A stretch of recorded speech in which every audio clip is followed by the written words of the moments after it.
Welcome back. Still tuned in to News and Views with myself, Salailo Makwidiri, and also broadcasting, coming to you live from the heart of Johannesburg, essentially. We're coming to you live from Robert Sherman Studios, the home of humanitarian journalism. And as I mentioned before we went to that short break, that will be diving into the escalating violence between police and suspects in KwaZulu-Natal.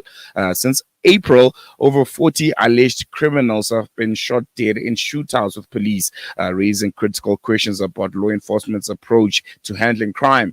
Joining us to shed light on this development is Dr. Maluleke from the Department of Criminology and Criminal Justice at the University of Limpopo. And we'll be exploring the implications of these recent events, the balance between policing and public safety, and whether the heavy-handed tactics used by the KZN police are justified or excessive. Dr. Maluleke, thank you so much for joining us. Welcome to Salam Media. Good morning to the listeners. Thank you very much. I think let's start right there. The heavy-handed tactics, well, seemingly heavy-handed tactics of the KZN police, are they justified, or is this rogue, excessive, heavy-handedness policing from the men in blue out in the KZN? Yes, for me, we really need to understand that the criminals themselves have been attacking the police, and when they are caught red-handed, they open fire to the police. So I don't think we need to protect the criminals. We really need to fight fire with fire.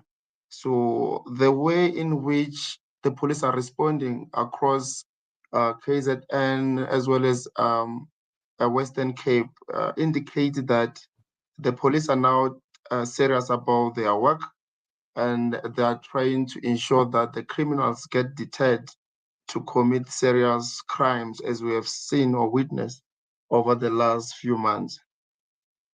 And I want to touch a bit on what Police Commissioner Nhlanhla Mkhwanazi has emphasized on, and I think you also touched on it briefly. He emphasized on the need for aggressive tactics against suspects who resist arrest. Do you believe this approach is not going to just further escalate, the violence, and also the criminals themselves arming themselves even more because they now understand that every time they're going to be engaging with the police is going to be fire meeting fire, and ultimately, the civilians are the ones that are going to suffer because, well, the criminals are going to get, well, bigger guns than the police. Yes, indeed. We really need to understand that the minutes the police and the criminals open fire to each other, the public is put in danger in that specific active scene. However, we really need to understand that we cannot live in a country whereby we are ruled by criminals, whereby the criminals held us under siege.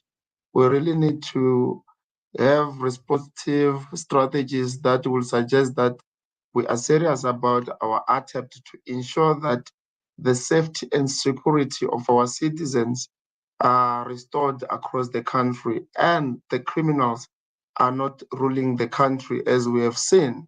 I believe that even though the public might be in danger whereby they can be caught in a crossfire, and then we find ourselves in a country whereby it's a war zone between criminals and the police, we really need to understand that we can't live in a country whereby the criminals are ruling over, or they are showing that the police are not effective in their attempt to police robbery, cash in transit heist, among other serious crimes that are committed as in an organized nature across South Africa.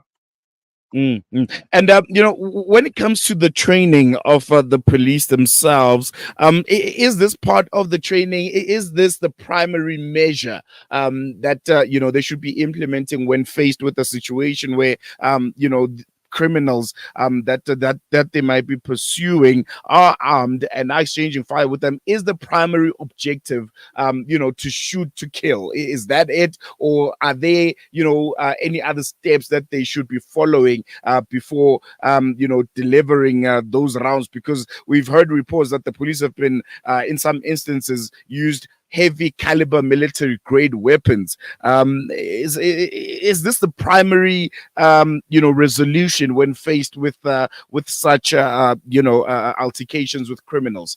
Just shoot to kill. No, no, we must not label it as shoot to kill. The criminals are But then seen with 40 being killed attacking. since April, it's more or less it. It's No, the criminals are opening fire when they are caught in a specific house whereby they are planning to execute a heist, for example. Uh, they open fire, they fight back.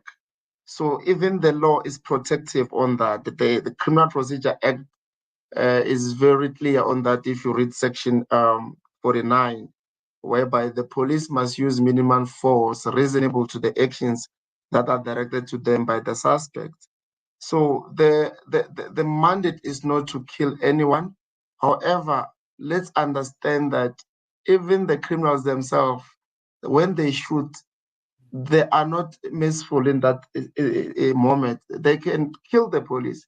We have seen over the years whereby police killings were rising because the police were trying to be acceptable. They were not fighting back. And now we find ourselves in a situation whereby people were afraid to become police officials because they know that when they join the service itself, they are not protected. But then, with the latest development, the IP Amendment Act being signed into law, we have seen that if the police are in the wrong side, there are steps that are taken to restore that wrongness side of the law. But we cannot say that the police are shooting to kill. I think that is a wrong statement that was made long back by our former police minister. We are not here to mm, shoot to kill.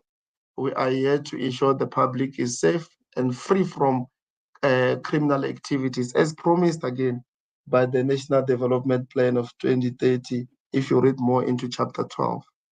I'm pretty sure that this is not a long term strategy to try and combat crime, and there are obviously going to be some implications if this is the direction that the police are going to take.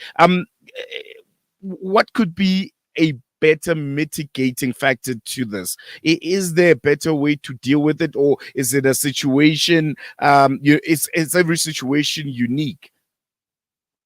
Yeah, there is no specific strategy that can be used to say we are going to respond to the cash and transit heist with it. We really need to understand that each and every criminal activity, these criminals are very armed. Uh, Last night, exactly, we learned that some R5s, R4s, AK-47 were seen in one of the scenes that was in Western Cape.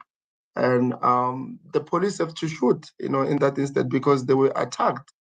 And it can't be said that it's a lasting solution, but if it allows the police to respond to the crime in hand, I think it is a strategy that can be welcomed, that can ensure that the police are winning the war against the criminals and we are not fearful of the criminals. And even themselves, they will know that if we go hand in hand with the police, we are running a risk of dying. I think that will deter them to commit crimes that are troubling the nation as we speak, because we are in no time will be going to festive seasons. Such crimes of this nature will increase, but if the police are up in arms, I don't think we'll face consequences of this nature. But we really need to understand that we need to do everything within the ambit of the law. We must not create a situation whereby we are living in a South African country which is rooted with the war between the criminals and the police. We really need to address that. We cannot live in that state. The Mm, criminals must understand that we are not in a country that we can normalize criminality. We need to be in a country whereby each and every citizen will feel free to walk at night, feel free to drive that vehicle at night without any fear of being attacked. I want us to shift our focus now to the new Minister of Police, Senzo Mkhunu, who is only being at the helm for a month. Firstly, what do you make of his appointment? And secondly, what do you think should be some of the key areas of focus for him after he has been sworn in and he's the new Minister of Police? What key areas he should be focusing on when it comes to combating crime in South Africa? The key areas that one can focus on in relation to the minister will be the organized crime in South Africa.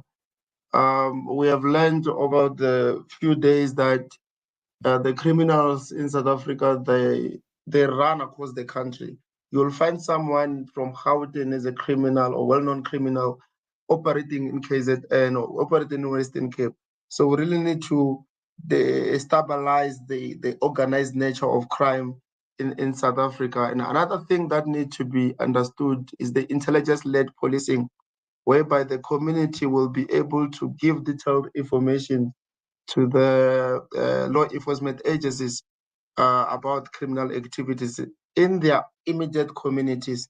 Another thing is to ensure that we enhance the community policing across the local police station, whereby the police will work hand in hand with the community members and share strategies that can be used to restore the lost relationship between the police and the community. The minister is coming in with a different package of strategies, but we really need to understand that the political appointment of our ministers, it is bringing problems within the service itself or other department, because they just reshuffle ministers to different positions. While one is doing good in that specific position, is moved to another position, and it becomes a chaos. We cannot sit here and say the current minister is the right person for the job, because he was busy with other portfolios as instructed by the direct political party. So we really need to revamp the issue of political appointment within the structures of ministers of police or other departments. The integration of crime prevention strategies within the Department of Police vis-a-vis the court correctional service need to be on hand, need to be improved, as well as ensuring that different stakeholders, they come in to help the police to police various crimes. I was so happy yesterday when I learned that the police are working with private securities, because that will ensure that they have capacity to police different crimes without standing alone or in isolation against crimes. Now they are working with private securities. That shows that there is that relationship between them and other stakeholders, and that's how we should go going forward. All right, we're going to leave it there, Doc. Thank you so much for giving us your time. Dr. Witness Maluleke from the Department of Criminology and Criminal Justice at the University of Limpopo. We're going to leave it here. I really appreciate it. Well, there you have it there. Yeah, really insightful conversation there about the response of the KZN police and how they've dealt with suspects in the last, few months. Over 40 suspects have been shot dead since April. And a lot of people have been watching this with a bit of pinch of salt. Some people saying this is a crackdown on criminal elements and it should be appreciated. Others are saying, well, this is an escalation of violence. More violence doesn't necessarily mean that crime in South Africa, is going to be mitigated. But in fact, it could mean that the criminals themselves could arm themselves more than they already are in trying to retaliate to the reaction of the police. What do you think? Give us a shout. Our studio line is 0116800355, or you can send us a WhatsApp on 061760355. Hey, X, what do you think? Should the police be killing criminals? Is it okay? Shoot them or arrest them? No? Yes? Well, I have some people here in the studio who are suggesting that shooting the criminals is the best solution. I don't know. You don't want to create a state of affairs in a country where we it kind of feels like we're living in a war zone where there's an exchange of bullets and hand grenades and all kinds of weaponry between criminals and police. I think there are more effective ways of dealing with crime, and those should be implemented by the South African police services because, listen to this, they are a service, not a force. It's not the South African police force. It's the South African Police Service, which I think is something that we need to keep in mind. It's a service, not a force. The apartheid police were a force. The new dispensation police are a service. So the way that they react to crime should be different. Not saying it should be more lenient, but it should be different and more effective. We're going to take a quick break. When we come back, we'll be shifting our focus now to Bangladesh. We'll be speaking to Razaur Rahman about that shocking exit by Bangladesh Prime Minister Sheikh Hasina, who fled the country. And yesterday we heard the news that the military has declared an interim government, and they'll be trying to stabilize the country and ultimately lead them to the elections as soon as possible. This is still News and Views, and we'll be having more on that story right after this break.